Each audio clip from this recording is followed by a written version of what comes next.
ఆదివారం ఆరాధనకు వెళతాం, ప్రార్థన చేస్తాం, కన్నీటి ప్రార్థన చేస్తాం, ఆరాధిస్తాం, కానుక వేస్తాం. దేవుని వాక్యం మీ హృదయంలో ఉండదు.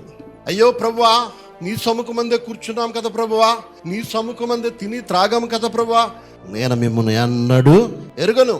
అదేంటి ప్రభువా, దశం భాగం ఇవ్వడంలో నేనే ఫస్ట్, పాటలు పాడడంలో నేనే ఫస్ట్, వాక్య పఠనం రెఫరెన్స్ చదవడంలో నేనే ఫస్ట్, ఆరాధించుట్లో నేనే ఫస్ట్, అన్నిట్లో ఫస్టే నాయన. కానీ ఉత్తమమైనది దేవుని వాక్యం నా మాట నీ హృదయంలో లేదు, నీ ఆత్మ ఆరిపోయింది.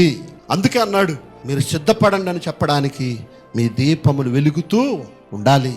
ఉదయం లెగిస్తే చాలు టిఫిన్ కోసం ఈ కడుపు ఆరాటపడుతుంది, మధ్యాహ్నం సమయం అయ్యేసరికి భోజనం కోసం ఈ కడుపు ఆరాటపడుతుంది, సాయంత్రం అయ్యేసరికి భోజనం కోసం ఈ కడుపు ఆరాటపడుతుంది. అవును, ఈ శరీరానికి ఉదయం మధ్యాహ్నం సాయంత్రం పెట్టాలి, అవసరమైతే మెలుకుంటే మళ్ళీ అర్ధరాత్రి లేచి మళ్ళీ తినాలి. ఈ కడుపు అటువంటిది, ఈ శరీరం అటువంటిది కదా, అవసరం, ఫుడ్ అవసరం. మరి ఆత్మకు, నీ ఆత్మ వర్ధిల్లాలంటే, నీ ఆత్మ బ్రతకాలంటే, నీ ఆత్మ వెలగాలంటే దేవుని జ్ఞానం నీ ఆత్మకు అవసరం. దేవుని వాక్యమే ఆ జ్ఞానం. ఆత్మకు నిత్యము జ్ఞానము పెడుతూ ఉండాలి, అప్పుడు ఆత్మ వెలుగుతూ ఉంటుంది, అంటే బ్రతుకుతుంది.